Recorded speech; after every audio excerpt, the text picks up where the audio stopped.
뻔한 말이지만 여러분 진짜 육모 친다고 너무 고생 많으셨습니다. 근데 그렇게 고생을 했는데 여러분들이 지금 보는 이 총평이 하나만한 소리를 하는 총평이라면 얼마나 짜증이 날까요? 그리고 여러분들이 총평을 보실 때 조심해야 되는 거는 그 총평 중에는 이상한 총평이 있어요. 그러니까 뭐 해설을 잘못하거나 그런 게 아니라 이미 자기는 답을 다 알고 다 풀고 왔으니까 마치 이건 당연하게 했어야 돼 라고 하면서 여러분들이 시험장에서 느꼈을 법한 감을 오염시켜 놓는 총평이 있거든요. 그런 총평을 보면 아 맞아, 저 정도는 당연하지, 저 정도는 안 어려웠지, 시험장에서 나도 저렇게 생각했어 라고 하면서 여러분들이 메타인지 하는 거 오히려 방해하는 총평들도 있습니다. 그래서 지금 이 영상에서는 좀 하나만 하는 소리는 다 빼고 실질적으로 여러분들이 오늘 오전 8시 40분부터 10시까지 시험장에서 했을 법한 생각들을 아주 구체적으로 짚어내면서 어떤 부분들에서 미스가 나올 수 있었는지 말씀해드리고, 근데 그런 부분들을 이전 공부에서 어떻게 보완을 해왔어야 됐고 만약에 못했다면 앞으로의 공부에서는 어떻게 해야 되는지, 그리고 이번에 나온 육모에서 눈여겨볼 문항은 뭐고 그 문항들이 어떻게 수능에 나올 수 있는지 정말 여러분이 이 영상 보시는 시간이 아깝지 않도록 하나씩 구체적으로 다뤄보도록 하겠습니다. 일단 난도부터 먼저 말씀을 드려보면 저도 10시 56분에 이제 온라인에서는 시험지가 뜨거든요. 그래서 그 시험지가 뜨자마자 바로 풀어봤는데 난도 자체는 작년 수능 그리고 올해 여러분들이 봤던 3월 모의고사에 비해서는 쉬웠어요. 제가 지금 곧바로 총평을 하는 중이라 등급컷이 어떻게 나왔는지는 모르는 상황이거든요. 그런데 예측을 해보자면 그래도 1컷 90점 정도는 무난히 넘기지 않을까 싶긴 합니다. 이 정도 난도의 시험에서는. 이번 시험은 기출문제를 여러 번 회독하면서 기출문제에 나오는 선지 같은 것들, 문제 물어보는 포인트 같은 것들, 그런 것들에 익숙해져 있었던 학생들은 툭툭 빠르게 치고 나가면서 시간도 그렇게 많이 안 걸리고 정답률도 높았을 시험이고요. 만약에 내가 기출문제 회독을 덜 했다, 학교 내신 공부한다고 기출문제 많이 못 보고 EBS만 파고 그 다음에 뭐 국어 공부 시간이 절대적으로 적었다, 그런 학생들한테는 시간이 일단 굉장히 많이 걸렸을 거고, 그 다음에 풀 때는 뭔가 얼핏 이거 같다라고 생각하고 풀었지만 채점해보면 많이 틀려있을 그런 시험일 겁니다. 그러니까 겉보기에 막 엄청 어려워 이런 문제는 없는데 그 미묘하게 사고를 제대로 배열해놓지 않으면 틀릴 법한 문제들이 있어서 여러분이 풀 때는 아무 생각 없이 풀었더라도 채점했을 때 이거 틀렸네? 라고 할 문제들이 꽤 많았었던 시험지였던 것 같아요. 근데 저는 이 시험지를 보고 너무 좋다고 솔직히 생각을 했습니다. 그러니까 왜냐면 이게 킬러 문항 배제 정책이 시행된 이후로 그런지는 모르겠는데 이 정도면 진짜 재능 탓을 할 수 없는 시험이다. 그러니까 제가 국정원이나 뭐 국정원 기밀문서에서 말하고 있는 대로 독해력과 감상력을 높이는 연습을 착실하게 해온 학생들, 그 다음에 기출문제를 최대한 볼 수 있을 만큼 많이 보면서 거기에 나오는 문제 유형과 패턴을 익히는 학생들이라고 한다면 충분히 노력으로 극복할 수 있는 시험이었어요. 그리고 저는 솔직히 이렇게 내야 된다고 생각하는 입장이긴 합니다. 그러니까 예전에 막 과한 시험들은 진짜 이걸 어떻게 푸냐, 제가 봐도 아니 이건 배경 지식이 없으면 이 문제를 어떻게 뚫어내지? 아니 이거는 설명이 너무 과하게 삭제가 돼 있다, 아니면 진짜 한 3-4번은 읽어야지 이게 이해가 되는 문장이다, 그런 문장들이 있는 시험지들이 많았어요. 막 2019학년도도 그랬고 22학년도 그랬고. 근데 이런 부분들이 많이 나오면 타고난 시험적인 센스, 타고난 지능, 또는 배경지식, 그 다음에 그날의 컨디션, 이런 것들이 영향을 많이 미치기 때문에 성적이 높은 애들도 꼬꾸라지고 낮은 애들은 더 못 올라가는, 그리고 체념하고 그냥 국어 놔버리는 그런 시험이 된단 말이에요. 근데 진짜 이번에 깔끔해. 되게 깔끔하고 그렇게 과한 추론 없고 꼼꼼하게 제대로 읽었으면 충분히 정답은 깔끔하게 다 떨어지도록 설계를 해놨어요, 이번 육모는. 여러분들이 3월 모평 기억나시죠? 그거랑 비교해보면 확 체감이 될 거야. 3월 모평은 뭔가 좀 더러운 느낌이 살짝 있었는데 와, 육모 역시 평가원답게 확실히 깔끔한 느낌이었습니다. 그리고 좀 조심스러운 추측이긴 하지만 이제 수능이 육모보다 막 과도하게 어려워졌다, 그런 학년도는 별로 없었어요. 그러니까 이 말은 무슨 말이냐면 수능도 육모랑 어느 정도 한 비슷한 선에서 나올 가능성이 크다는 겁니다, 역사적으로 봤을 때는. 그래서 제 예상도 아마 한 이번에 등급컷이 90점대 초반 정도로 나오기만 하면 수능도 육모보다 약간 어려운 정도? 아니면 거의 비슷한 정도의 수준으로 나오지 않을까, 그렇게 생각을 합니다. 그러니까 여러분들이 당장 뭐 나 80점대다 70점대다 해가지고 포기하지 말고 이 정도 시험은 충분히 극복이 가능한 수준의 시험이니까 제가 지금부터 제시하는 방향대로 꾸준히 공부를 한번 해보시기 바랍니다. 진짜 해볼만한 시험이야, 이 정도면. 자, 그러면 지금부터 빠르게 지문들 쫙 보면서 어떤 부분들이 헷갈렸을 수 있을 법한 부분이고 그런 부분들을 어떻게 대처해 나가야 되는지 핵심적인 것만 딱 골라가지고 한번 말씀을 드려볼게요. 자, 먼저 독서론 약간 나 처음에 엄매인 줄 알았어. 동형 이의어, 동음 이의어 막 이런 거 나오길래. 그리고 동형 이의어는 저도 좀 생소한 단어였거든요. 보통 동음 이의어는 많이 들어봤어도 우리가 근데 이제 동형이의어의 정의를 봤는데 즉 형태가 같은 게 동형이의어래. 근데 나는 생각을 했던 게 아니 형태가 같으면 소리가 당연히 같을 수밖에 없지 않나? 그러니까 글자가 같다는 거잖아요. 형태가 같다는 건. 그럼 글자가 같으면 당연히 소리도 같지 않나? 그래서 긴장을 했어. 아 동음이의어랑 동형이의어 이거 구분 잘해야겠다. 나중에 섞어서 내면 틀릴 수도 있겠다. 그 정도?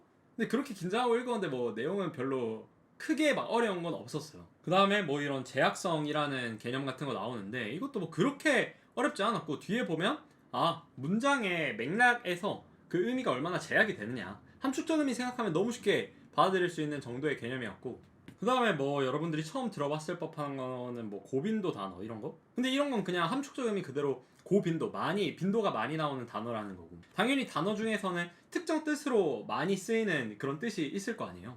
그래서 우리의 기본적인 상식과 비추어 봤을 때 뭐 그렇게 받아들이기 어렵지 않은 그런 개념들이 펼쳐졌어서 너무 긴장만 안 했으면 충분히 쉽게 풀어낼 수 있었을 것 같아요. 그래서 1번의 답은 4번이었고 그 다음에 뭐 2번 같은 경우에는 5번이 조금 앞부분에 나왔으면 조금 시간을 잡아먹을 수도 있었는데 표기가 같은 단어 중에서라는 게 은근 딱 들었을 때 맞나? 라고 하게 만드는 포인트였어서 근데 나머지가 너무 확실하게 타닥 지어져가지고 이것도 그렇게 어렵지 않게 고를 수 있었을 것 같고요. 그 다음에 3번 같은 경우에는 저는 이걸 읽으면서 영수는 길을 걷다가 배를 보았다. 그는 아버지가 예전부터 배를 참 좋아하셨다는 것을 떠올렸다.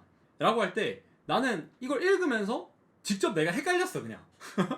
이거 이 배가 그 과일 배인가? 아니면 그 타는 배인가? 그러다 보니까 이 학생의 얘기가 공감이 됐어. 그리고 나도 헷갈렸다. 배가 무슨 의미인지 헷갈렸고 그래서 걷고 있는 것이 바닷가면 그래 선박이고 시장 근처면 과일이다. 여기까지만 봤을 때는 당연하죠. 근데 세 번째 문장 읽을 때 몇 개 사가지고 집에 돌아왔다 했을 때 바로 배라는 걸 알았지. 먹는 배라는 걸. 그리고 선택지 같은 경우에는 3번을 좀 뭔가 헷갈리게 하려고 좀 써보려고 한 것 같은데 내용 이해만 제대로 했으면 그렇게 어렵지 않았어. C 보면 두 번째 문장 읽었는데 둘 다 자연스러워서 계속 헷갈렸다. 근데 이 말은 두 번째 문장, 첫 번째와 두 번째 문장이 연결되어 형성된 문맥과 어울리지 않는다고 여긴 게 아니라 둘 다 어울려가지고 헷갈린 거잖아요. 그러니까 이거는 그냥 이해했냐 못했냐 물어보는 수준의 아주 간단한 문제였다. 그 다음에 여러분들이 그 항상 시험 문제 풀 때 속도가 안 난다라는 고민을 많이 하잖아. 근데 속도가 왜 안 나는 줄 알아요? 그거는 여러분들이 해결책을 속도가 안 나면 어떻게 잡냐. 보통 빨리 읽어야겠다 라고 해결책을 잡는데 그거는 진짜 망하는 지름길이에요. 빨리 읽어야겠다라고 정하는 순간. 그래서 막 속독하고 다니고 하는 거는 진짜 당신의 인생을 그냥 망치게 하는 길이에요. 그러면 어디에서 속도가 줄어드냐? 3번을 찍고 4, 5번을 안 보는 데서 속도가 빨라지는 거예요. 그러니까 여러분들이 솔직히 읽는 속도 자체를 조절하기는 어려워. 나도 그래. 나도 막 글을 엄청 많이 읽었지만 제가 배경 지식을 가지고 있는 글이 아닌 이상 아예 생판 보는 막 주제야. 이번에 과학 지문처럼. 그러면 나도 속도가 느려져. 당연히. 그리고 그 속도는 그러니까 일정 수준 이상으로 올리긴 좀 힘들어요. 근데 이게 엄청나게 똑똑한 사람 아니면 다들 비슷비슷해. 사람들의 글 읽는 속도 자체는. 그런데 누구는 왜 뭐 5분 남기고 풀고 10분 남기고 푸냐? 읽었던 부분을 정확히 이해하니까. 읽었던 부분을 정확히 이해하니까 답이 3번쯤에 나왔을 때 이게 답이라는 게 강하게 나한테 느낌이 와. 그러니까 굳이 4, 5번을 안 보는 거야. 확실하게 판단이 되니까 3번이 답이라는 게. 이번에 문학도 보면 1번이 답인 게 많았거든요. 그럼 감상을 제대로 한 애는 다른 애보다 1분 더 느리게 읽었더라도 걔네가 2, 3, 4, 5 정오 판단하고 있을 때 1번 찍고 넘어가니까 훨씬 속도가 빨라지는 거죠. 여러분들이 수능장에서 속도를 줄인다는 건 이런 부분들에서 속도를 줄여야 되는 거예요. 근데 이런 부분들에서 속도를 줄이려면 어떤 문제풀이 스킬 같은 걸 배워야 되는 게 아니라 또는 1번 찍고 넘어가라 이런 말을 들어서 해결되는 게 아니라 여러분들이 그 문제와 관련된 지문을 얼마나 정확하게 이해하고 넘어가냐가 핵심이라는 거예요. 그래야지 그 내용이 선명하게 머릿속에 남아있어야지 1번을 봤을 때 이 내용과 비교하면서 이거 답 아닌데? 하고 찍고 넘어가서 시간 절약을 할 수 있는 거라고. 진짜 명심해야 돼. 속도가 안 줄어든다고 해가지고 막 이상한 짓 하면 안 돼요. 알겠죠? 물론 헷갈리면 다 봐야지. 물론 헷갈리면 다 봐야 되는데 그 헷갈리지 않게 하려고 노력을 해야 된다고. 진짜 제가 장담하는데 수능 100점 또는 1등급들 중에서 모든 선지 다 읽고 푸는 학생 없을 거예요. 걔네는 적어도 3문제 정도는 1, 2번에 답이 있을 때 바로 찍고 넘어가. 나머지 안 보고. 저도 이번에 지금 시험 풀고 바로 총평하는 건데 안 본 선지들이 꽤 있어요. 뒷부분. 왜냐면 답이 한 3번이면 4, 5번은 안 보고 그냥 넘어가고 지금 총평을 하는 거기 때문에. 그래서 여러분들 방향성 잘 잡아야 됩니다. 자, 다음 가나지문 가볼게요. 가나지문 이번에 법이 나왔어. 법. 근데 그렇게 어렵지 않았어요. 난 딱 법이 나와가지고 와 가나의 법을 내? 죽었다 이렇게 생각하고 봤는데 생각보다 뭐 그렇게 어렵진 않지 않았나? 왜냐면 단어 자체가 막 그렇게 이해가 어려운 단어라거나 생소한 개념이라거나 그런 게 안 나왔어요. 그냥 뭐 자유주의적 법, 사회복지국가적 법 이런 것들 그냥 함축적 의미 그대로 생각하면 그래 자유주의적 자유를 중시하는 그런 사상을 가지고 만든 법 모델이고, 사회복지국가적 법 모델은 말 그대로 국가가 좀 더 개입해서 사회복지에 힘을 쓰는 그런 법 모델이고, 그 다음에 뭐 절차주의적 법 모델은 말 그대로 절차를 중시하는 법 모델이고, 그 안에서 이해하면 다 충분히 이해가 되는 수준이었고, 조금 여러분들이 주의 있게 봐야 하는 문장은 이 부분, 이게 무슨 말인지 이해를 했어야 돼. 그러니까 자유주의적 법 모델이 말 그대로 자유를 중시하는 거잖아요. 근데 한계가 있었어. 무슨 한계? 사람들의 사회 경제적 조건이 다 동등하지 않고 이렇게 격차가 있는 상태잖아요. 근데 이거를 맞춰주지 않은 상태에서 그냥 자유롭게 해버리니까 그런 사회 경제적 조건의 차이에서 나오는 분쟁들은 여전히 남아 있었다는 거. 다 해결해주지 못하고. 그래서 막 요 정도만 이해할 수 있으면 돼. 막 엄청나게 깊게 시험장에서 이해하라는 걸 요구하는 게 아니라, 그래가지고 이제 그 자유주의적 모델의 대체로 나온 게 사회복지국가적 법 모델인데, 그럼 얘네는 당연히 뭐라고 말하겠어? 사회 경제적 조건이 어느 정도 맞춰질 수 있도록 법이 도와줘야 된다 이렇게 말을 하겠죠. 그래서 자유라는 개인의 권리 보장뿐만 아니라 주거나 노동, 환경 등 영역에서 더 법이 개입해가지고 도와줘야 된다. 근데 또 이러니까 문제가 생기지. 야, 법이 그렇게 다 개입해가지고 막 만져대면 고유한 직업윤리 등 문화적 도덕적 규범이 강행적 성격을 띤 법 규범에 의해 침범당하는 경우가 생긴다. 근데 이 말을 보고 저는 처음에 당연히 머릿속에 잘 안 그려졌어요. 이게 무슨 말이지? 그러니까 왜 과도하게 법이 들어갈 경우에 문화적 도덕적 규범이 어떤 피해를 입게 되는 거지? 바로 저는 직관적으로 생각 안 났어요. 그래서 멈추고 생각을 해줬어. 자, 생각을 해보면 예를 들어 우리가 막 법으로 정해놓지 않았지만 뭔가 문화적 도덕적인 규범이 암묵적으로 있을 거 아니야, 이 사회에. 그래서 그런 것들을 지키면서 우리 사회가 잘 굴러가고 있었는데 갑자기 법이 여기에 딱 침입해가지고 야 이렇게 해! 라고 하면 우리가 문화적 도덕적 규범으로 잘 해오고 있었던 것들이 침범받을 수 있다는 거죠. 더군다나 법은 강제성이 더 세니까 법이 하라고 하면 할 수밖에 없잖아. 근데 법이 오히려 우리가 역사적으로 잘 만들어 왔던 것들도 침범할 수 있다, 그 정도 느낌으로 이해를 해주고 넘어갔었어야 됐을 부분. 아마 저처럼 딱 봤을 때 직관적으로 이해 안 된 친구들이 꽤 많을 거예요. 그래서 여기서 자기가 멈추고 한번 생각을 해봤는지 점검을 해보시고, 그 다음에 뭐 나머지들은 충분히 납득하면서 갈 수 있어. 막 갈등 상황을 전부 다 법으로 해결하려다 보면 법이 전부 다 막 그걸 해결해 줘야 되잖아. 즉 공동체가 갈등 상황에서 법적 해결에 의존을 하게 되고, 그러면 법도 엄청나게 많은 문제를 막 다 법을 막 적용해가지고 볼 수는 없으니까 한계에 부딪힐 수 있겠죠. 근데 여기서 또 말하는 게 근대법의 기본 원리가 문제가 발생할 때 법은 마지막 수단이어야 한다 라고 말을 하고 있어. 그럼 당연히 이걸 하기가 어렵겠죠. 문제 발생할 때 전부 다 법으로 해결하려고 하다 보면. 그리고 여러분들이 또 주목해서 봐야 될 게 요 문장이었어. 그러니까 법의 규범 구조가 균열된 게 무슨 말이지? 를 생각을 해봤어야 됐어. 왜냐면 법의 규범 구조라는 말이 여러분들이 딱 들었을 때 무슨 말인지 직관적으로 와닿아요? 안 와닿잖아. 그럼 여기에서 법의 규범 구조라는 말이 선지에 나올 수도 있으니까 생각을 해봤어야지. 이게 무슨 말일까? 법의 규범 구조가 균열됐다는 게 무슨 말일까? 근데 그거는 바로 앞문장 보면 알 수 있잖아요. 근대법, 저렇게 법은 마지막 수단이어야 한다라는 저런 규율 같은 것들이 무너진 상태가 법의 규범 구조가 균열된 상태이지 않을까 정도로 생각만 해주고 넘어가도 저런 단어가 선지에 나왔을 때 훨씬 더 문제풀이 속도가 빨라진다는 거예요. 그래서 여러분들이 이런 것들, 저렇게 내가 추상적으로 감지하지 못하고 넘어가는 부분들을 감지해내는 연습을 하는 게 가장 먼저, 성적대가 낮은 학생일수록. 근데 그런 학생들한테 전체적인 글의 구조나 글을 흘러가는 방향이나 그런 거를 암만 가르쳐봤자 저런 데서 미스가 나오면 결국에 선택지 판단할 때 시간이 오래 걸리고 명확하게 판단을 못하게 되기 때문에 국어 성적 자체가 오를 수가 없어요. 그래가지고 또 보면 아무튼 저런 문제가 있어서 또 절차주의적 법 모델을 하게 됐다. 절차주의는 그럼 뭐 있어? 너무 과도하게 개입하지 마라. 당사자들이 알아서 잘 규범적으로 또 문화적으로 풀 수 있게 그런 공론의 장만 만들어줘라, 절차를 통해서. 그 정도만 말을 하고 있는 거죠. 가에서 뭐 나머지 문장들은 그 정도 뭐 괜찮았던 것 같고, 그 다음에 나는 이게 그 기출 연계 지문이야. 난 봤을 때 바로 이거 기출에서 봤던 내용인데 하고 생각이 났어요. 그러니까 2019학년도 6월에 강행법규, 임의법규 막 해가지고 나왔던 지문이 있거든요. 법지문. 그거랑 내용이 똑같아. 첫 문단이. 여기 보면 법률로 내용이 정해지고 계약으로 변경할 수 없다. 이건 그 강행법규랑 비슷하잖아. 그 다음에 또 여기 계약이 법률보다 우선 적용된다. 이거 보면 그 임의법규 그 내용이랑 비슷해. 이건 국정원 기밀문서에도 그 지문이 있었어요.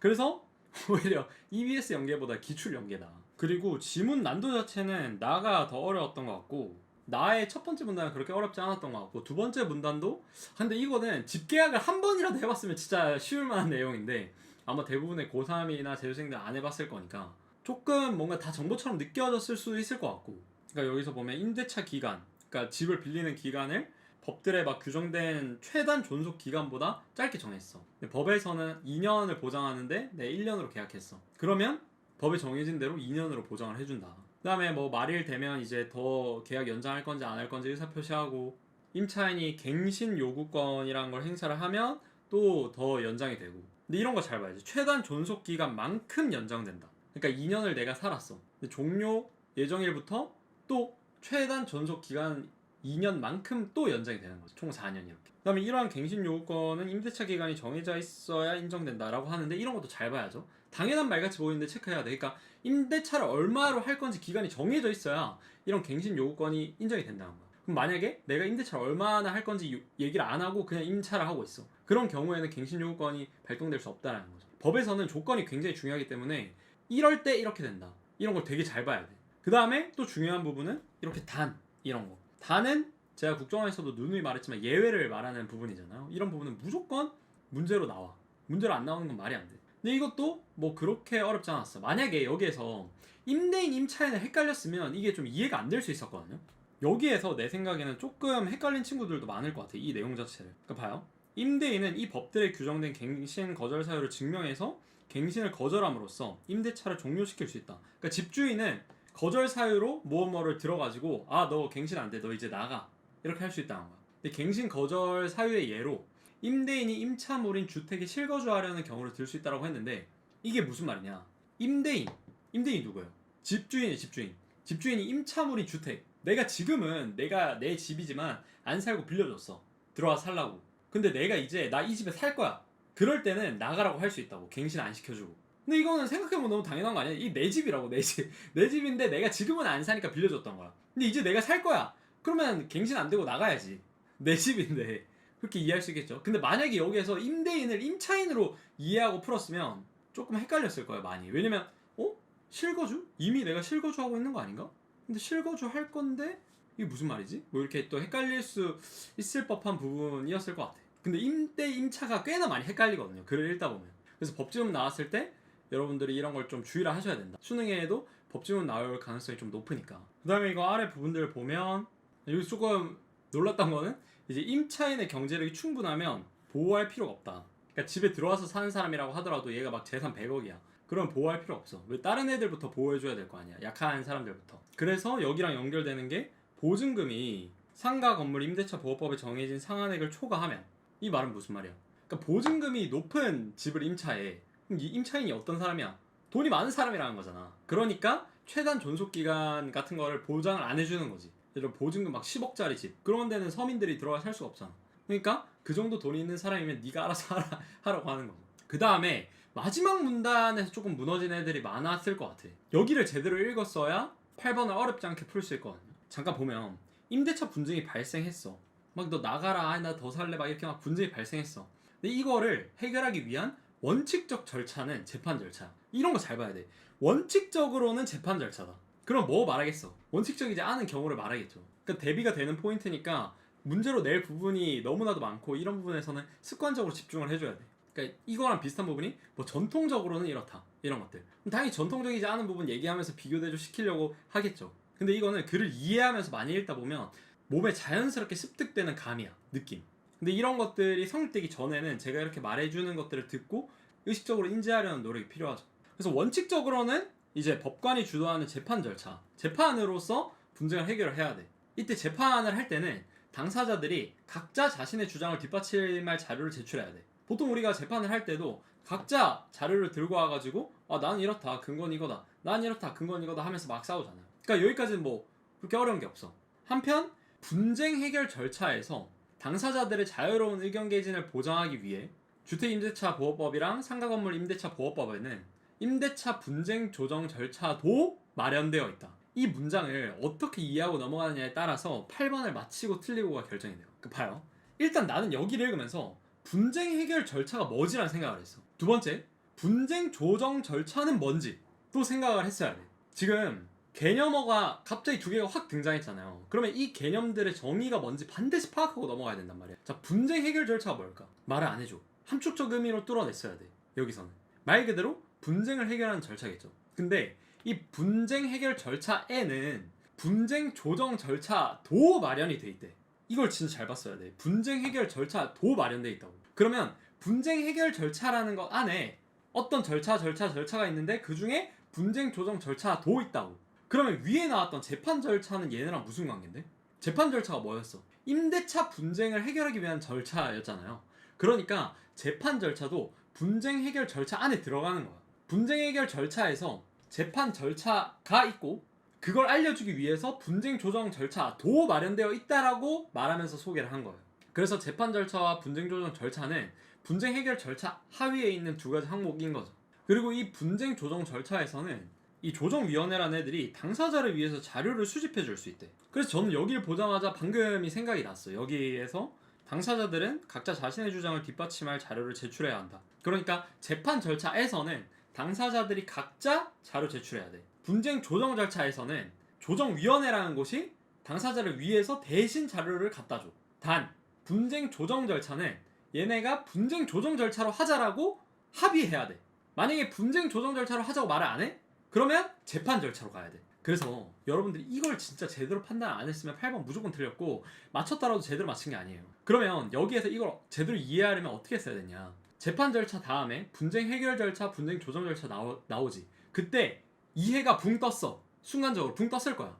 왜냐면 처음 보는 개념어가 두 개가 등장하니까. 그러면 앞서 나왔던 재판 절차, 그러니까 뒤에 이름이 똑같잖아. 절차, 재판 절차, 분쟁 해결 절차, 분쟁 조정 절차잖아. 그러니까 저 절차들이 무슨 관계가 있는지를 여기에서 생각했어야 돼. 여기에서 넘어가면 선제에서 생각하기가 정말 어려워요.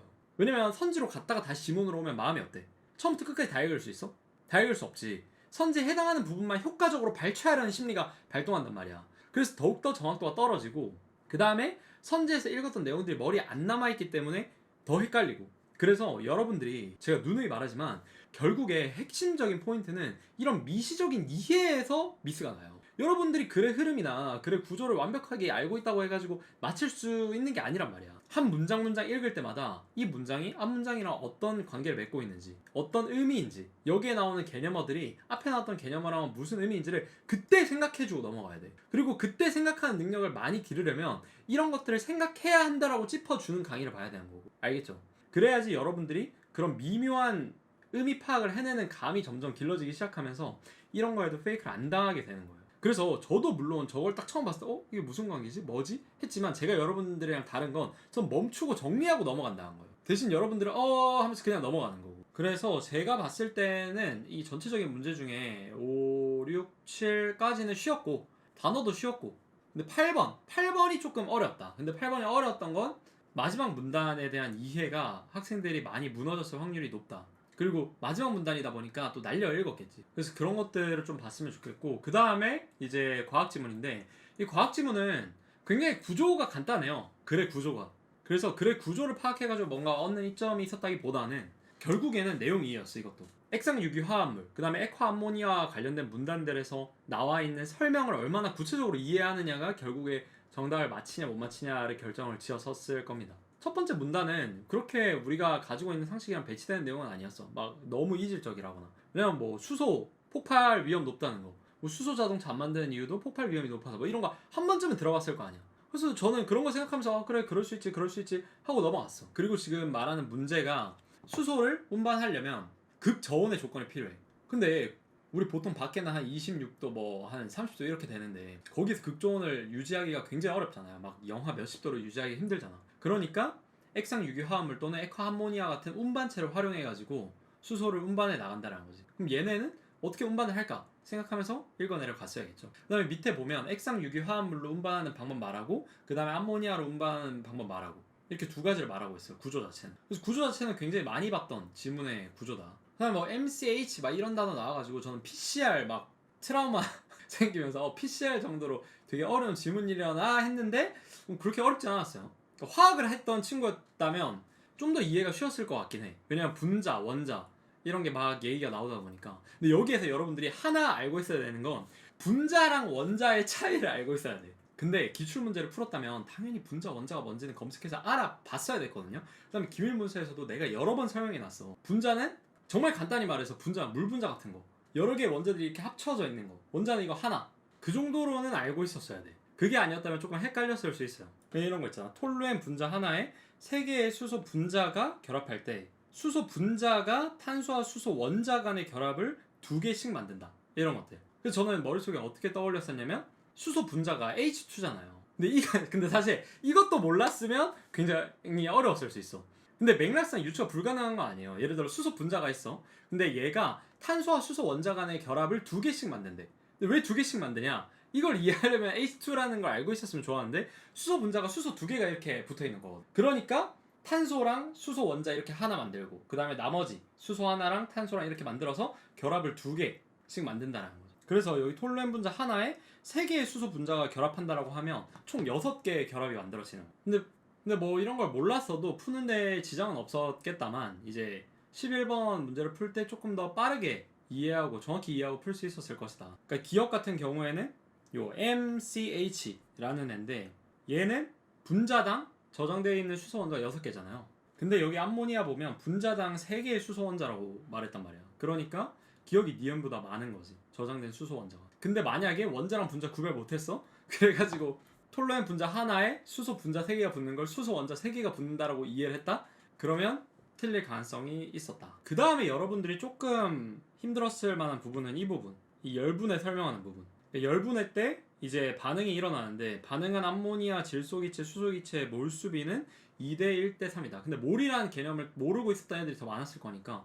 근데 각주 보면 몰이 결국 그냥 개수라는 걸 이해할 수 있잖아요. 그러니까 암모니아 질소기체 수소기체의 개수비가 2대 1대 3으로 만들어진다는 거지. 그러니까 수소기체가 제일 많이 만들어지고 그 다음 암모니아, 그 다음 질소기체. 근데 여기서 또 그 다음 부분이 어려운 게 열분해 방식을 통해서는 0.9 이상의 전원율이 얻어지는데 라고 말을 하고 있어. 그러면 여기서 당연히 궁금해하지. 전원율이 뭐지? 근데 딱 바로 설명을 해주고 있어, 깔끔하게. 전원율은 반응한 전체 암모니아의 몰수를 공급한 암모니아의 몰수로 나눈 값이다. 이거를 이해할 수 있어야 돼. 이 정도는 이해할 수 있어야 여러분들이 1등급을 받아낼 수 있어요. 자, 지금 0.9의 전원율이라 했잖아. 근데 그 전원율이 반응한 전체 암모니아의 몰수를 공급한 암모니아의 몰수로 나눈 값이래. 그러니까 공급한 암모니아 몰수 분의 반응한 전체 암모니아 몰수잖아. 그러면 10을 공급했는데 0.9라는 건 9만 반응했다는 거잖아. 그러니까 전환율이 0.9인 거지. 그러면 전환율이 좋다는 건 내가 10개 넣었을 때 10개 다 반응해. 그럼 가장 베스트인 거죠. 전환율이 제일 좋은 상태니까. 그러니까 효율이 좋은 거지. 낭비되는 거 없이 전부 다 반응했으니까. 그래서 이것도 12번에서 나왔었죠. 여기에서 A에서 암모니아를 공급했을 때의 전환율이 B에서 암모니아를 공급했을 때의 전환율보다 작겠군이라고 나와 있는데 더 크죠. 왜냐면 A에서의 전환율은 0.9고 B에서는 10몰 공급했을 때 6몰만 반응했다고 했으니까 0.6이 되는 거죠. 그러니까 작겠군이 아니라 크겠군이 되어야 된다. 그 다음에 4번도 사실 이 지식으로 푸는 건데 여기 반응한 암모니아의 몰수보다 많은 몰수의 수소기체가 생성되었다라고 하는 부분 보면 이건 왜 그런지 알 수 있어요. 지문에서 보면 여기에서 각 방식에서 모두 암모니아 분해 반응이 일어나는데 그 암모니아 분해 반응에서 암모니아 질소기체, 수소기체 몰수비가 2대 1대 3이라고 했잖아. 그러니까 수소기체가 가장 많이 발생을 하는 건데 지금 전환율이 좋잖아요, 더 A가. 그러니까 암모니아 2개가 반응할 때 수소 3개가 같이 만들어지는데 저 몰수비를 보면. 근데 반응하는 암모니아의 개수가 A가 더 많으니까 같은 양의 암모니아를 공급했을 때 당연히 A가 더 많은 양의 수소기체를 생성하는 거지. 그러니까 4번 선지처럼 B가 더 적은 양의 수소기체를 생성한다고 말해야 맞는 말이 되는 거예요. 그래서 이 부분만 좀 조심했으면 그 다음에 그 기본적인 과학 지식들, 분자, 뭐 원자의 차이 이런 것들 그런 것들만 알고 있었으면 푸는 데는 다 지장이 없었을 거다. 그 다음에 그런 배경 지식 같은 경우에는 기출문제 풀면서 충분히 쌓을 수 있는 수준의 배경 지식이고 그 다음에 이제 마지막 지문인데 그렇게 어렵지 않았어. 그러니까 추상적인 내용이긴 한데 막 문제가 과도하게 어렵다거나 많은 걸 물어본다거나 그러지 않고 있기 때문에 그리고 주제 자체도 뭐 그렇게 어렵지 않죠. 그러니까 인간이라는 존재를 정보로 본다. 내가 어떤 행위를 하면 그 행위는 정보로 볼 수 있잖아요. 그러니까 인간도 결국에 정보화가 가능하다. 그런 내용인데 여기에서 제가 한 가지 좀 읽으면서 체킹을 했던 부분은 이 부분. 그러니까 여기 보면 나의 음성 정보는 빵이 지닌 속성이라는 정보에 의해 촉발된 대상이자 그러니까 내가 빵이 맛있다 라고 말해가지고 그 친구 빵을 사도록 만든 거니까 나의 빵이 맛있다라는 음성 정보는 빵이 지닌 속성이라는 정보에 의해 촉발된 대상. 빵이 맛있으니까 그 속성에 의해서 내가 맛있다라는 말을 한 거잖아요. 그러니까 그렇게 된 대상이자 이 음성 정보가 친구의 행위라는 정보를 발생시킨 주체이다. 즉 이 음성 정보가 친구로 인해서 빵을 사도록 만들었으니까 친구의 행위, 빵을 산다라는 친구의 행위, 즉 정보를 발생시킨 주체가 될 수 있다는 거죠. 근데 여기에서 제가 왜 하고 생각했냐면 음성 정보가 주체가 된다라는 게 약간 어색해서 이거 선지로 나오면 틀리게 만들 수 있을 것 같아서. 보통 주체라는 건 내가 그 말을 했으면 내가 주체잖아요. 얼핏 생각했을 때 내가 야라고 말했어. 그럼 그 말을 한 주체가 나잖아. 그럼 야라는 말을 듣고 친구가 뭔가 행동이 바뀌었어. 그러면 나라는 주체가 친구를 바꿨다라고 설명해도 그리 어색하지 않잖아요. 근데 여기서 말하는 건 음성 정보 자체가 주체라고 하니까 보통 주체라는 건 나 같은 사람한테 하는 말인데 인간 같은 거에다가 주체다 이렇게 말을 하는 건데 음성 정보 자체가 주체라고 하니까 약간 저는 헷갈릴 수 있을 것 같아서 체크를 했었어요. 여러분도 제 설명을 듣고 그렇네? 생각이 드는데 만약에 체크를 안 했다? 그럼 여러분들 다음 시험에서는 이런 데서 틀릴 수 있다는 거야. 그 다음에 또 여러분들이 걸렸어야 됐던 부분은 이 부분. 그러한 연결 속에서 인간을 비롯한 인포들은 동일한 권리는 아니지만 각자의 본성에 적합한 방식으로 있을 나름의 권리를 가진다고 플로리디는 주장한다. 그러니까 여기서 제가 왜 뭔가 이랬냐면 지금까지의 맥락은 이 플로리디의 정보 철학에 따르면 인간을 그냥 정보적 존재로 간주를 한 거잖아. 다른 정보들과 마찬가지로 인간이란 존재도. 그래서 인간의 존엄성 뭐 이런 것들이 뭔가 사라지고 인간도 그냥 기계처럼 어떤 것의 하나, 정보의 하나 이렇게 인지를 하는 그런 철학이구나 라고 생각을 하고 있었는데 여기에서는 갑자기 동일한 권리는 아니지만이란 말을 해요. 인간을 비롯한 인포그들이 동일한 권리는 아니지만 각자의 본성에 적합한 방식으로 있을 나름의 권리를 가진다 라고 말을 하는 거야. 아 그러면 인간한테는 좀 더 고차원적인 더 높은 권리가 있고 그냥 뭐 예를 들어서 이런 펜 같은 사물에는 더 낮은 권리가 있는 건가? 있을 권리가. 인간은 좀 중요하니까 있을 권리가 강하고 다른 사물들은 약한 건가? 라는 생각을 했어. 왜냐면 지금까지는 사물과 인간 모두 정보라는 맥락으로 내가 읽고 있었는데 여기서 갑자기 비트니까. 근데 여기에서 정말 신기하게 제가 이렇게 뭐지? 라고 한 부분이 그대로 나왔어. 자 여기 보면 기억에 인간은 무엇이 그 본성에 적합함과 무관하게 다른 인공물들과 동일한 권리를 가진다 라고 말을 하고 있잖아요. 근데 분명 아까 전에 우리가 읽으면서 확인했지. 플로리디도 동일한 권리를 가지는 걸로 보진 않았다. 인간이. 그러니까 인간이 더 높은 권리를 가진다라고 말하지는 않았지만 명확하게 인간과 다른 사물은 다른 권리를 가진다라고 말을 했었잖아요. 그러니까 동일한 권리를 가진다라고 말하는 건 플로리디 입장과 상충하는 거죠. 그래서 1번이 바로다. 이거 1번 바로 저는 찍고 넘어갔었거든요. 이렇게 풀면서 시간을 줄이는 거야. 근데 이거는 저기에 탁 걸렸으면 엄청난 확신을 가지고 찍을 수 있는 문제였어요. 그리고 여기 또 제가 적어놨었는데 16번이 신유형이잖아요. 이번 6평에 등장. 그러니까 기역, 니은, 디귿, 미음, 리을 이렇게 남겨놓고 하나씩 설명하는 식으로 하는 거. 그래서 이 유형은 수능에도 조금 출제될 가능성이 있어 보여요. 제 추측에. 왜냐면 보통 6월, 9월에 기출문제랑 뭔가 비교했을 때 새로운 유형이 나오면 수능에 무조건 하나 정도는 반영돼서 나왔거든요. 그래서 저는 이 지문 중에 16번이 제일 어렵지 않았나 싶었어요. 근데 16번도 결국에는 제가 국정에서 말한 것처럼 부연절말 삭제되어 있는 거 느끼고 계속해서 애매한 감지하고 읽어 나가기만 했으면 뭐 구조를 파악하든 글의 흐름을 파악하든 과 상관없이 이런 문제를 맞출 수 있었다. 그 다음에 추상화층이라는 게 조금 뭔 말이지 싶을 수 있었는데 뒷부분에 설명 보면 또 쉽게 이해가 되죠. 그러니까 우리가 인식하는 세계는 여러 가지 층위가 있고 내가 인지하는 부분만 이렇게 특정 층위만 내가 인지를 하게 된다는 거죠. 그래서 그걸 구성한다고 표현을 한 거고 내가 그 여러 가지 층위 중에 하나를 뽑아내서 인식하는 거니까 내가 구성하는 거라고 말하는 것도 충분히 납득이 가능하죠. 그리고 17번 같은 보기가 어렵게 나오는데 보통은 너무 쉬웠어. 이번에는.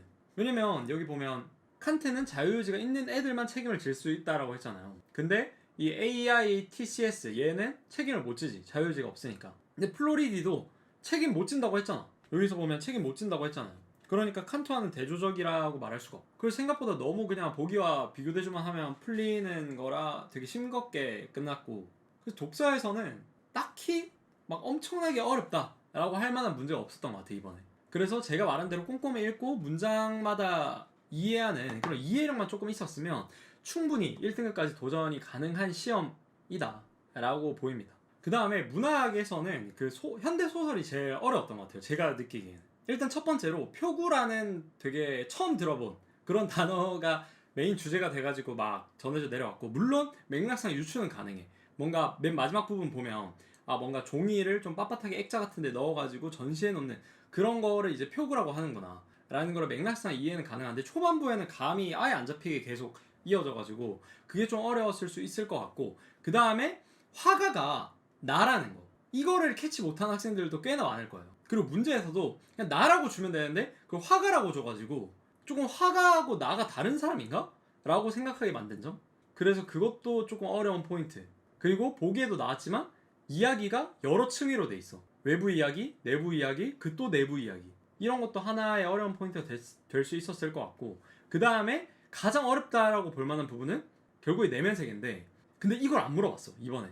뭐냐, 맨 마지막 부분에 여기 있잖아요. 나는 친구가 외국으로 떠나고 이틀 동안 그 액자를 간간 바라보고 있는 사이에 차츰 그 친구의 심정을 느껴 알 것 같아졌다. 이 말은 그 친구가 이게 중요한 거다, 표구로 만들어 달라라고 말했던 그 이유를 알 것 같다라는 거잖아요. 근데 여기에서 질문을 한 번 더 깊게 들어가 보면, 왜 만들어 달라고 했죠? 왜 친구는 그 편지를 표구로 만들어 달라고 했을까? 그리고 친구한테 왜 이게 중요한 거라는 듯이 굴었을까? 이거를 물어봤으면 이 소설이 훨씬 어려워졌을 거예요. 왜 이런 감정을 느꼈는지. 왜냐면 이거를 답하려면 편지를 보고 스스로 그걸 내가 추론해낼 수 있어야 돼. 요런 내용들이 담겨 있어서, 또는 이런 느낌이 들어서 이 편지를 보면 그래서 표구로 만들고 싶어 했던 거구나. 근데 그걸 안 물어봤어. 그 심정이 어떤 심정인지. 그렇기 때문에 그렇게 깊이까지는 들어가지 않았는데, 깊이 들어가서 박살낼 수도 있는 문제였다라는 거예요. 설명을 해주면, 물론 여기에는 근거가 나와 있지 않아서 맥락상 적절한 해석이면 여러 개를 제안할 수도 있어. 근데 편지의 내용을 보면 되게 인간적인 면모가 드러나잖아요. 그러니까 조금 사회적으로 소외된 계층들의 인간적인 면모가 드러나는 편지잖아. 그 청년도 보면 막 그 은행원한테 말하는 것도 되게 수줍어하고 쭈뼛쭈뼛하고 미안해하고 그런 거를 많이 안 이용해본 티가 나는 그런 순박한 사람이잖아요. 근데 그 편지의 내용도 엄마가 막 결혼 얘기하고 있고, 그 다음에 나는 돈보다도 너가 좋다 라고 하면서 모성애를 보여주고 있고, 그럼 뭔가 인간 냄새나는 그런 편지? 근데 상대적으로 친구 은행원이고, 그 다음에 나는 화가니까 상대적으로 사회적 지위가 높은 사람들이잖아요. 그런 사람들이 봤을 때 조금 인간적인 그런 면모가 드러나는 편지이기 때문에 되게 그걸 귀중한 편지라고 간직했지 않았을까. 그렇게 추론하는 게 맥락상 가장 적절한 해석인 것 같아요. 그래서 이런 내면 세계들을 조금 더 추론할 수 있는 문장 몇 개 주고 물어봤다면 좀 어려울 수 있었는데, 사실 뭐 그런 부분은 없다. 그래서 제가 방금 말한 포인트들만 점검하면서 풀었으면 뭐 문제 없었을 것 같고, 그 다음에 뭐 19번 같은 거, 그 다음에 이런 거 풀 때는 막 간접이명 또는 뭐 편집자는 논평, 사건 병렬, 추측하는 진술, 이런 걸 찾기보다도 그 뒤에 있는 내면 세계를 확 훑으면 훨씬 빠르게 풀 수 있어. 그러니까 이런 선지를 풀 때 인물의 불안한 심리가 있었는지를 보고 파악을 해보는 거예요. 특히나 가장 적절한 거 묻는 것 같은 경우에는. 그 다음에 21번도 선우가 역전됐다 라는 게 틀렸는데, 사실 내용 이해만 제대로 하면서 풀었으면, 왜냐면 B는 그 화가 이야기에 안에 들어있는 내용인데 이건 과거에 일어난 일이잖아. 지금 친구와 화가의 대화보다. 그러니까 그 얘기가 나오고 지금 다시 그 화가 이야기로 나오는 거는 선우가 역전되는 게 아니라 순행인 거죠. 그래서 그렇게 어렵지 않았고, 이것도 2번 찍고 넘어갔어야 돼. 그래야지 시간이 안 부족했을 거예요. 그 다음에 고전시가 세트도 그렇게 안 어려웠어. 여기서 만약에 좀 더 어렵게 내려고 했었으면 이 부분을 조금 건드렸어야 됐거든요.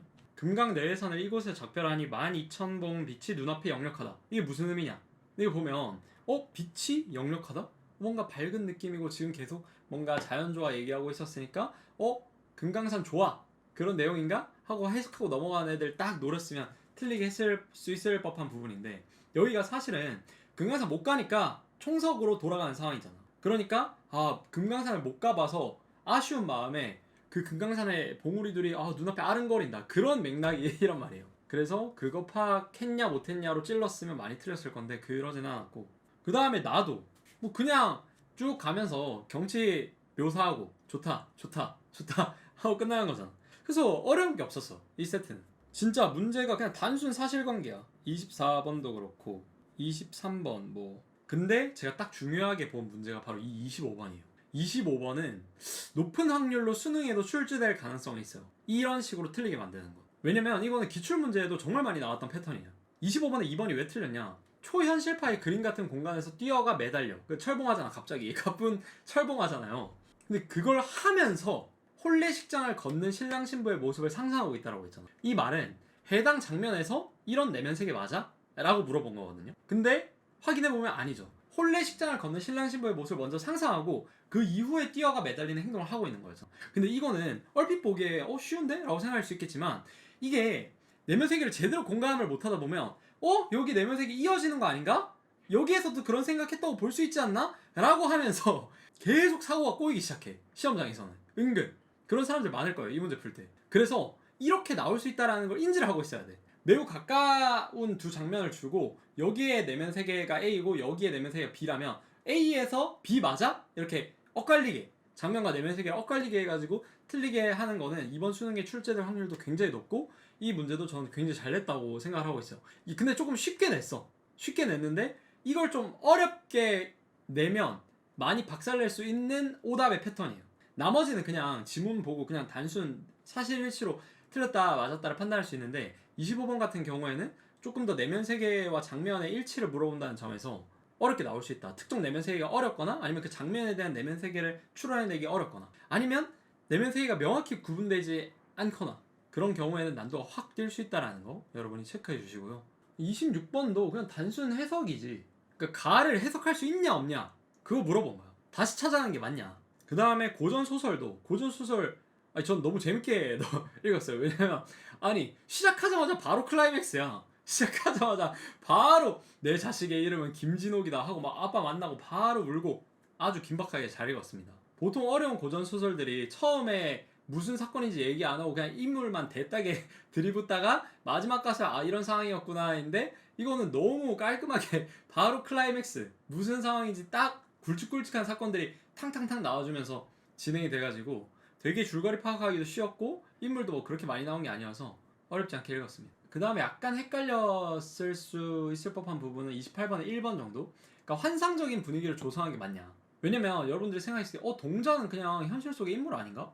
막 용왕 같은 게 나타난 게 아니잖아. 근데 환상적인 분위기가 나타났다고 할 수 있나? 보통 환상적인 분위기는 비현실적인 사건이 일어났을 때 환상적인 분위기라고 하니까. 근데 결국에 동자가 됐고 용왕으로 가잖아. 근데 그건 비현실적인 일이잖아. 그러니까 옥필이 막 불면서 그런 행위를 하는 동자가 나타났다는 건 큰 맥락에서 환상적인 분위기를 조성한다고 볼 수 있죠. 그 다음에 29번은 역시나 또 내면세계에 물어보고 있어. 황제는 진옥이 귀환하지 못했다는 상황이 그러할 듯 했다고 이해했지만 이라고 말을 하고 있어. 근데 그러할 듯 했다고 이해한 거 맞나? 황제가? 여기 보면 황제는 이상하게 여겼단 말이야. 그러니까 여기서 눈치를 딱 챈 거지. 갑자기 얘가 어딜 갈 리가 없는데? 갑자기 얘가 뭐 물에 빠질 리가 없는데? 뭐지? 이 내면세계에 공감을 한번 했다면 훨씬 빨리 풀었을 거예요. 그래서 결국에 내면세계다. 계속, 그러니까 여러분들 제발 저를 믿고 계속 내면세계에 공감하는 연습이나 하세요. 제발. 오케이? 보기는 쉬웠잖아. 인간 세계와 초월적 세계가 아니라 초월적 세계 간의 싸움이었죠. 자, 그 다음에 마지막 현대시인데 현대시에서도 조금 해석이 어렵고 문제로 빡세게 낼 수 있는 부분들이 있었거든요. 근데 이번도 좀 봐준 느낌이야, 내가 봤을 때는. 그러니까 특히나 뭐 이렇게 섹터 묻고 보기 없이 해석 어떻게 해? 라고 물어보는 문제 있잖아요. 예를 들어서 32번 이런 거는 그 2024학년도 때 가지가담을 넘을 때 나왔던 거랑 똑같잖아, 포맷이. 이거 이번 수능에도 나올 가능성이 높아 보여요, 저도. 제 생각에는. 근데 이렇게 되면 제가 누누이 말하지만 결국엔 해석력이다. 이 구절을 보고 내가 스스로 해석해낼 수 없으면 못 풀어, 절대 시험장에서. 근데 32번은 너무 쉽게 냈어. 갑자기 정서적 거리가 멀어진다, 경외감, 이런 되도 않는 소리 하니까 바로 찍을 수 있었던 건데, 만약에 조금 더 감상이 힘든 구절을 물어보거나 작품 자체를 좀 더 어려운 걸로 줬다면 정답률이 확 낮아졌을 겁니다, 이 문항도. 근데 우리가 건져갈 수 있는 거는 이 문항이 이번 수능에서도 나올 수 있겠구나라는 거. 그러면 결국에는 내면세에 공감하는 연습, 감상력 높이는 연습을 해줘야 된다라는 겁니다, 여러분들이. 아시겠죠? 구절 하나하나 구체적으로 보면서 어떻게 뚫을 수 있을까 생각해보고 고민해보고, 여기에서도 봐봐요. 여러분들 이해 안 되는 구절 엄청 많잖아. 특히 보면 하늘 구름이 온통 동네에 내려와 있으니 말을 걸지 않아도 말이 되는군. 여기에서 모든 사람이 멈칫했을 거야. 나도 그랬어. 이게 무슨 말이지? 하늘 구름이 동네에 내려와 있다? 구름이 내려와 있다? 동네에? 뭔가 화자가 지평선을 보는 건가? 그럼 이제 하늘이 땅과 붙어있는 것처럼 보이니까 그렇게 막 생각을 해봤는데 무슨 말이지? 그 다음에 또 밑에 구절, 말을 걸지 않아도 말이 된다? 이게 무슨 말이지? 말을 걸지 않아도 말이 된다. 말을 걸지 않아도, 즉 말을 하지 않아도 서로 말을 하지 않아도 말이 된다. 말하지 않아도 알아요. 그러니까 친근감, 서로 친근감을 느낀다 정도로는 해석을 할 수 있어야 돼. 알겠죠? 여러분, 이 정도는 해야 돼. 그 다음에 하늘 구름이 먼지는 뒤에서 나와. 이 단어 보면 되잖아. 꽃구름. 꽃이 갑자기 구름이다? 근데 하늘구름 뭔지 궁금했는데 근데 꽃구름을 하늘구름과 연결시킬 수 있는 애는 하늘구름을 보고 무슨 구절이지? 고민한 애만 가능한 거야. 그래서 밑에 구절 보고 연결이 되는 거지. 꽃을 구름에 비유를 한 거구나. 그러니까 하늘구름이 온통 동네에 내려와 있다는 건 동네에 피어있는 꽃들을 보고 한 말이 아닐까? 생각을 할 수 있게 되는 거고. 그 다음에 지금 화자는 꽃들의 생애가 좀 짧으면 어떠냐 라고 하고 있어. 달포 뒤쯤, 달포가 뭔지 몰라도 한 몇 달 뒤쯤 이곳을 다시 지나갈 때 이 꽃구름들 낡은 귀신들처럼 그냥 허옇게 매달려 있다면 점점점 이러고 있어. 근데 이 구절도 많은 학생들이 무슨 말인지 몰랐을 거야. 그러면 복습할 때는 멈추고 생각을 해봐야 돼. 왜? 내가 읽을 때는 해석을 못했더라도 선지에서는 이런 해석 맞아? 라고 물어볼 수 있잖아. 그러면 그 해석을 가지고 판단할 수 있는 능력 자체가 내가 스스로 구절을 보고 고민하는 그 순간에 길러지는 거란 말이에요. 이 구절은 무슨 의미냐? 그러니까 꽃들의 생애가 좀 짧으면 어떠냐? 꽃들의 생애는 짧아야지. 꽃이 막 영원히 막 푸르게 펴있을 필요 없어. 그러면 안 돼. 내가 만약에 몇 달 뒤쯤 다시 이곳을 지날 때 꽃이 지지 않고 낡은 귀신들처럼 다 말라비틀어져서 허옇게 매달려 있는 걸 생각해봐. 그게 더 이상하지 않겠어? 꽃도 화물도 때 맞춰 피고 지는 게 아름다운 거야. 때 맞춰 피고 져야 돼. 그 말을 하고 있는 거잖아. 그러니까 허옇게 매달려 있는 상태를 낡은 귀신들처럼이라는 부정적인 단어들로 표현을 한 거고, 화자 입장에서는 꽃이 영원한 것은 더 이상하다. 계속해서 매달려 있는 건 이상해. 꽃도 져야 돼. 그게 자연스러워. 그런 말을 하고 있는 거죠. 그 다음에 또 한 가지 해석이 안 됐을 만한 부분은 하늘의 연분홍을 땅 위에 내려받는 검은 둥치들이 군소리 없이 구름을 잔뜩 인 채 서 있겠지. 근데 여기에서 갑자기 검은 둥치? 뭔가 새 둥지 같은 거 말하는 건가? 싶은데?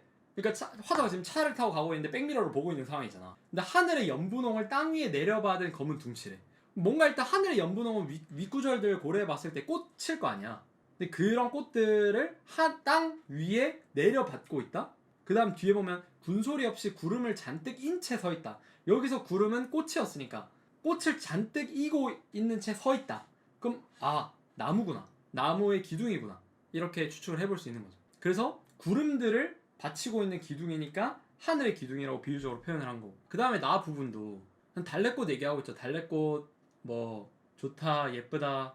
한 송이의 달래꽃은 길이 멸하지 않을 것이다. 계속 달래꽃은 죽지 않고 살아나갈 것이다. 달래꽃의 긴긴 역사, 계속 살아나가는 그런 역사, 그거는 막아낼 수 없는 위대한 힘이다. 난 뭐 사랑한다. 너 예쁘디 예쁜 손과 내 고운 청춘이 나와 더불어 가야 할 저 환히 트인 길이 있어. 계속해서 전통을 이어나가야 돼. 죽지 않고 살아나가야 될 그런 길이 있어서 늘 이렇게 죽도록 너를 사랑하는 것이요 사랑해야 하는 것이다. 그러니까 영원성을 가지고 계속해서 살아남아가는 달래꽃에 대해서 화자가 긍정적인 인식을 표현하고 있다. 그 정도만 인식했어도 충분하죠. 그 다음에 시의 제목이 역사니까 달래꽃의 역사 정도로 이해해 볼 수 있겠고요. 그 다음에 31번 같은 데서도 속도가 빨라졌어야 돼. 여기에서 일단 눈을 확 퍼뜨리면서 가나의 공통점, 뭔가 탁 꽂히는 게 있단 말이야. 이렇게 슉 보면 중심 소재 반복 딱 보자마자 아까 전에 계속 뭐 구름, 꽃구름, 머시기 꽃 했고 나도 달래꽃 했으니까 맞네. 주제의식은 결국에는 내면 세계니까 중심 소재를 반복하면 당연히 내면 세계는 드러내지는 거죠. 이것도 제가 국정 기능부에서 다 설명해놨어. 바로 3번 찍었어야 됐고 32번은 말했듯이 지문 해석만 제대로 했으면 충분히 맞췄을 거고 33번도 결국에는 구절에 대한 구체적인 감상 물어보는 거고. 근데 이거는 너무 쉬웠어. 그냥 공동체 갈등이 갑자기 왜 나와? 이상하잖아요. 내 고운 청춘을 죽도록 사랑하겠다는 것은 달래꽃을 그만큼 내가 사랑한다, 긍정적으로 생각한다, 딱 그 정도 의미지 갑자기 무슨 공동체 갈등 해소 그런 얘기가 아니죠. 그 다음에 4번도 가에서 살구꽃이 허옇게 매달린 모습에 대한 지향이야? 화자는 그렇게 허옇게 매달려 있는 것에 대해서 부정적인 인식을 드러냈잖아. 지향이라고 할 수 없죠. 그래서 너무 쉬워. 문제는 너무 쉬웠어. 근데 충분히 어려워질 여지가 보이는 시험이었던 것 같아요. 그래서 문학은 뭐 생각보다 쉬웠던 것 같은데 준비가 되어 있는 사람들한테는 쉬웠을 거고 아닌 사람들은 조금 지금 보면 왜 틀렸지 싶은 것들이 많이 틀려져 있을 거예요. 근데 여러분들이 이거를 단순 실수로 치부하지 말고 근본적으로 내가 뭐가 부족한지를 정확히 파악을 해야 돼. 이번 육모에서. 네, 그래서 이렇게 해가지고 제가 진짜 거의 대부분의 문항을 보면서 여러분들한테 어떤 부분이 부족했을 거고 이런 식으로 공부를 해나가야 된다라고 말씀을 드려봤는데요. 이 영상만 제대로 봐도 여러분들 앞으로 공부해나가는 방향성에 큰 도움이 됐을 거라고 생각을 합니다. 그리고 무엇보다도 막 해설 강의 빨리 듣지 말고 이것도 약간의 뭐 해설이 포함되어 있긴 했지만 이 총평도 여러분들이 다시 한 번 더 보면서 꼼꼼하게 모르는 구절들, 이해 안 되는 선지들 다 분석을 해보는 시간을 반드시 가지세요. 그게 내가 이미 풀었던 거 왜 봐? 라고 생각할 수 있는데, 내가 다시금 보면서 아 하고 깨닫는 그 순간에 머릿속에 아 이런 식으로 문제가 나온다라는 게 각인이 돼요. 그리고 그게 수능장에서 내가 문제 풀 때 속도를 빠르게 만들어주는 요인이 되는 거고, 알겠죠? 그리고 제가 총평 누누이 말했지만 속도는 결국에 여러분들의 읽는 속도의 문제라기보다는 여러분들이 기출문제를 풀면서 터득해야 되는 문제 푸는 센스 같은 것들, 뭐 1번 찍고 넘어간다든지 아니면 이런 문항들에서는 이걸 먼저 확인해가지고 빠르게 치고 간다든지 그런 것들로 인해서 속도를 조절하는 거지, 여러분들이 읽는 속도를 막 강제적으로 속독해가지고 막 늘리고 그런 거는 없다는 거. EBS도 그렇게 해줄 수 없다는 거, 수능장에서는. 알겠죠? 그래서 기출 문제를 정말 많이 바라고, 그래서 그 많은 강사들이 기출을 강조하는 거고, 수능 직전까지도 기출을 보라고 하는 게 그런 기출을 보면서 체득한 그런 감각들이 여러분들이 EBS나 딴짓 하면서 얻는 것보다 훨씬 더 문제 푸는데 도움이 많이 되기 때문에 이걸 하라고 하는 거예요. 알겠죠? 네, 그러면 저는 다음번에 육모 이후에 여러분들이 어떤 식으로 공부를 해나가야 되는지에 대해서 좀 더 구체적으로 말씀을 드리는 영상을 가지고 찾아와 보도록 하겠습니다. 다들 너무 고생하셨고요. 수능까지 계속 열심히 달려봅시다. 파이팅!